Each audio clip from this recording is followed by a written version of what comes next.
তো আজকে আমরা যে মাহফিলটা এসেছি, এই মাহফিল অন্য সময় হয় জিকিরে নবী হয়, জিকিরে ওলি হয়, আলহামদুলিল্লাহ। আর আলহামদুলিল্লাহ আমাদের সুন্নিদের প্রত্যেক এলাকায় এলাকায় মিলাদে নবী, মিলাদে মুস্তাফা ও আল্লাহর জিকির হয়। কিন্তু আলহামদুলিল্লাহ আজ বিশ্বনাথপুরের সরজমিনে আজ যে মাহফিলটি হচ্ছে, এই মাহফিলটা হাফিজে কোরআনের সম্বর্ধনাতে হচ্ছে।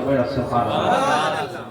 হাফিজে কোরআনকে আল্লাহ তাবারক তাআলা পাক কালাম তথা আপনার আমার সকলের ইসলামের ধর্মগ্রন্থ কোরআন শরীফকে যে মুখস্থ করে নেয় তাকে বলা হয় হাফিজে কোরআন।